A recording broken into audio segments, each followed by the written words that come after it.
რეაგირება არ მოუხდენია პოლიციას, აი მესამე დღე და პოლიცია არ მოსულა საერთოდ. ამ ადამიანს ეჭვი გაქვთ, რომ ქართული ოცნება მფარველობს? რასაკვირველია, ქართული ოცნებას აძლევს მთელი ოჯახი ხმას და ოცნების ის არიან ამორჩევლები. ფიზიკური ანგარიშწორება ეროვნული მოძრაობის წევრზე. ჟურნალისტ ლეილა ცომაიას მეზობელი ფიზიკურად გაუსწორდა. პენსიონერს თავზე დაჟეჟილობები აქვს.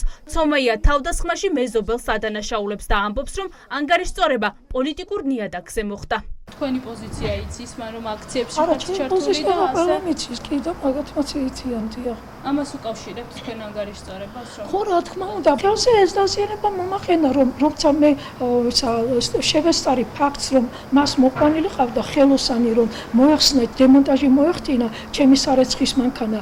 შემთხვევით შესავქენი ვიეჭვიანი რომ ვიღაცები რო შემოიყვანა, შემთხვევით ვიეჭვიანი და მივედი და უკვე გადაწოლილი იყვნენ ჩემს სარეცხ მანქანაზე და ხსნიდნენ ამ იმას კომუნიკაციას, ელექტროიმას და უთხარი რატომ მოშვები მიზიანებ მეთქი სარეცხ მანქანას ხელოსანსაც უთხარი ეს ჩემი ნიფცია მეთქი და თქვენ რატომ მიხსნით ამ ნიფცს ნახო რომ ამას ვიღებდით მობილური და მობილურში მწდა ხელით და ესა აქ ჩამავლო და ეს ყესები დამიზიანა რომ გამოეგლიჯა მობილური და ვერ გამომგლიჯა ეს მობილური ხელიდან და მე ჩამარტყა აი აქ თავში და აქ ამას ესა დაჟეჟილობა. ცომაიას თქმით, დაპირისპირება საყოფაცხოვრებო ნიადაგზე დაიწყო, რაც დიდი ანგარიშწორებით დასრულდა. ქალი, რომელიც რეპრესიების მსხვერპლი არაერთხელ გახდა, ამ დრომდე მკურნალობის კურსს გადის და პოლიციას უმოქმედობაში ადანაშაულებს. ცომაია ამბობს, რომ ადგილზე მისულმა საპატრულო ეკიპაჟმა არაფერი მოიმოქმედა, მხოლოდ ოქმი შეადგინეს და მოძალადე მის გვერდით ბინაში დატოვეს.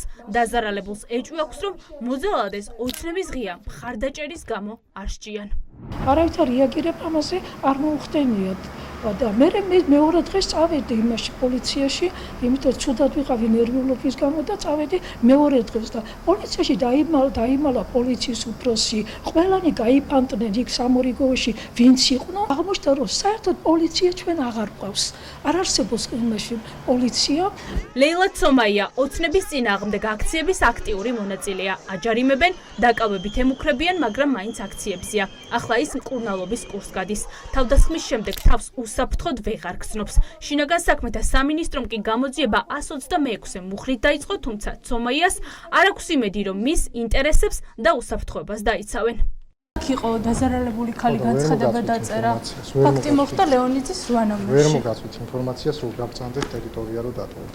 თავად ამბობს, რომ პოლიცია ადგილზე მივიდა, მაგრამ რეაგირება არ მოახდინა და რატომ არ მოახდინეთ რეაგირება? ოფიციალურად მოგმართეთ და რა რეაგირება მოახდინეთ ამ ანგარიშწორებასთან დაკავშირებით? რატომ არაფერი არ გაკეთებიათ? ეს ვიდეო მასალაკის საქმეში მთავარი მტკიცებულება იქნება. კადრებში, რომელიც ცომაიამ თავად გადაიღო ძალადობის ერთი ეპიზოდი ჩანს. ქალი, რომელიც პენსიონერს დაზიანებები მიაყენა, ამ დრომდე თავისუფლებაზეა, თუმცა თავად ცომაია პოლიციამ 3 ნოემბერს გზის გადაკეტვის ბრალდებით დააკავა. ნუ მიზიანებ ჩემს სარეცხ მანქანას დაია ნოზაძე. აი ნახეთ რა გააკეთა. აი ნახეთ ხელში მწდა და მობილურს მართმევდა მაია ნოზაძე. ფიზიკურად ჩემი ხო ხელი დამიზიანა.